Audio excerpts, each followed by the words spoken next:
Ever since NBC let Matt Lauer go last fall, they've been in crisis mode. In addition to what the Washington Post calls a pervasive atmosphere of harassment at the network, NBC has been stung by high-profile gaffes and an inability to explain controversial behavior by some of its cable hosts. It's been one thing after another at NBC, starting last fall when the network refused to air a damning report about Hollywood mogul Harvey Weinstein, forcing reporter Ronan Farrow to take his story elsewhere. I walked into the door at the New Yorker with an explosively reportable piece that should have been public earlier. Needless to say, that story was a blockbuster that helped ignite a social movement that would soon claim Today Show host Matt Lauer. Our top story is once again about our former colleague Matt Lauer. This week, NBCUniversal released an internal report finding no evidence that any managers at NBC knew about Lauer's sexual misconduct, even though some women say they came forward. 2 of the 4 women said that they believe former management knew or must have known about Lauer's alleged inappropriate sexual behavior. But a bigger issue for NBC is its clumsy response to the Lauer allegations, more recent complaints against Tom Brokaw, and other employee missteps, like MSNBC host Joy Reid's claims that a series of anti-gay posts from her old blog were a hoax. I genuinely do not believe I wrote those hateful things because they are completely alien to me.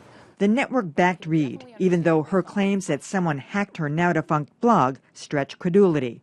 But wait, there's more. Morning, Glory America. I'm Hugh Hewitt. MSNBC host Hugh Hewitt is now under fire after revelations that he brokered a meeting with EPA Chief Scott Pruitt and a California water district. Hewitt says he disclosed that his son works for the EPA, calling it a non-story. NBC gave Hewitt a verbal warning. File under, move along. Yeah, this has just been a really mushy, soft approach from management from the beginning. And I didn't even mention everything. They had that gaffe on the website a few weeks ago where they reported that Michael Cohen's phone had been tapped when really there was just what they call a pen list of phone calls in and out of the office. So that was one. Apparently the ratings for the NBC Nightly News with Lester Holt have been getting very soft, too. He's on this nationwide tour doing the show from which never works. You know, Detroit one night, Denver another night. You know, it's just an eyeball trick. But there's no strong leadership. Does the name of anybody at NBC just jump to your mind? Like, who's in charge? I mean, Andy Lack is in charge of the news division, but there isn't anybody who's really out front of this. And all this drib and drab and just one thing after another, they have not just grabbed hold of it. They sent out these mushy notes after this suspect investigation, which was done by NBCUniversal itself about NBCUniversal. It's, you know, and then, well, we have new safeguards in place. And it's like, you know, no. Well, that was the big original problem with this, is that you know, when you have something that explosive, you have to go outside for the investigation. You cannot, first of all, the investigation is not going to go as deep as you want because people are going to feel like they can't be completely honest, but also it gives you a complete credibility problem. No one's going to believe the response. They didn't re-talk to Ann Curry, by the way. Ann Curry says she told management. I think they did talk to her, but called her account into question. She said, she was a little vague about it. It was a little circumspect about how much they listened to her, and I mean, she's emerged as the big hero in all this, hasn't she? I mean, she's been able to just be vindicated. I was struck by a report that the HR office is in a glass office, so that when a woman goes in there, or if anybody goes in there to share some serious concern about management, everybody can see that they're in there. I mean, this is just absolutely insane. I don't think there's anything deliberately pernicious about it. I imagine they're all in glass offices, but nevertheless, you didn't have the privacy that you needed to. Not Matt Lauer. He had his own private lock. No, he had his own private office. He had a very private office. Yes, he had a very private office. I don't want to divert this in an improper direction because this is really about leadership. However, I can't help but observe that nothing has gone right over there since Tim Russert died. It just seems like it's been one thing after another after another. That was quite a while ago. but they had everybody they wanted in place at that time, and that just kind of messed up everything.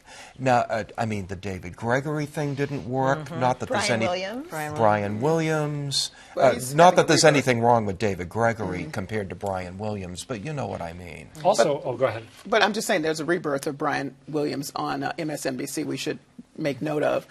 He's doing actually quite well on there. I did not know that Lester Holt's ratings were down, so that's interesting because when he first took over, they were quite strong. So I don't know what's going on there. I think the big thing was with Ann Curry, she said she told someone in management what she has refused to do is tell them which management person. So I assume from her vantage point, management person, you know who you are, say something.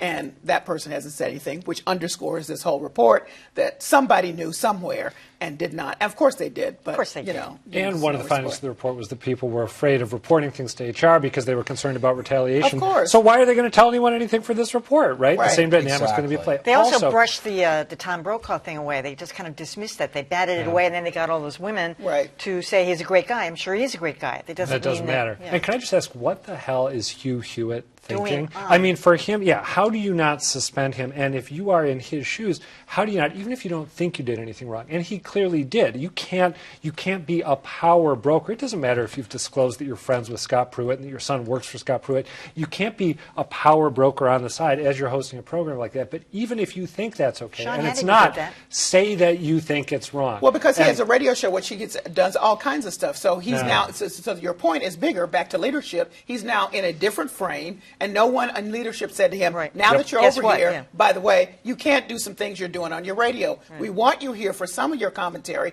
but you got to work on our ball field. That doesn't happen. They're afraid of the right, and they don't want to punish Hugh Hewitt right after they decided not to punish Joy Reid. Which they totally should have. Yes, exactly. Which they should have, yes. All right.